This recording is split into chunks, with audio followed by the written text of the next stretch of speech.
कि जय गणेश मंगल करना विघ्न हरो गणराज एक दंत करे वर बदना सिद्ध करो ममका कि माँ की ज्योति से नूर मिलता है सभी के दिलों को सुरूर मिलता है कि माँ के दरबार में जो जाए खाली हाथ उसे कुछ ना कुछ जरूर मिलता है। माई के दरबार में गईले और एक भक्त का कहता रहे कि माटी के मूर्ति से तकेली मुस्काई के कि माटी के मूर्ति से तकेली मुस्काई के कि गजबे रूप सुहावन लागे दुर्गा माई के कि गजबे रूप सुहावन लागे दुर्गा माई के कि माटी के मूर्ति से तकेली मुस्काई के कि माटी के मूर्ति से तकेली मुस्काई के कि गजबे रूप सुहावन लागे दुर्गा माई के कि गजबे रूप सुहावन लागे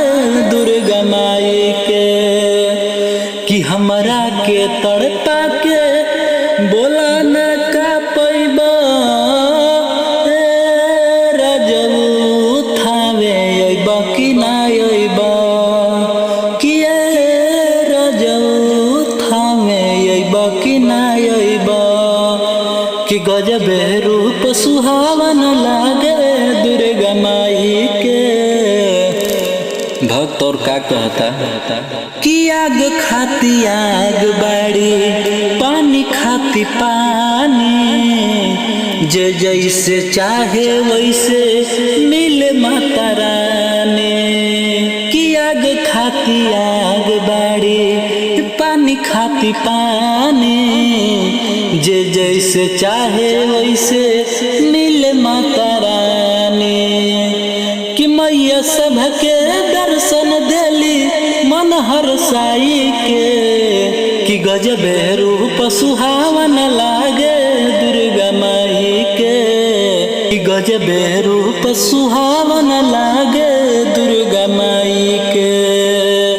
कि झुलुआ लागल बानी मियाँ दाढ़े जगदम्बा मैया ये हो जगदम्बा मैया ये हो जगदम्बा मैया ये हो जगदम्बा मैया ये हो जगदम्बा मैया कोई दाना हमारो बेड़ा पार ये जगदम्बा मैया कि गजबे रूप सुहावन लागे दुर्गा माई के कि जब से बैठली मैया या के पंडाल पर गजबे के ऊर्जा देखा बट नागेंद्र लाल पर कि जब से बैठली मैया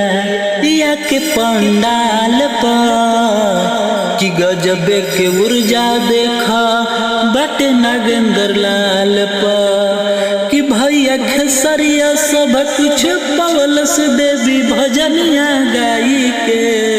कि भैया खेसरिया सब कुछ पवलस देवी भजनिया गाई के कि गजबे रूप सुहावन लागे दुर्गा माई के कि गजबे रूप सुहावन लागे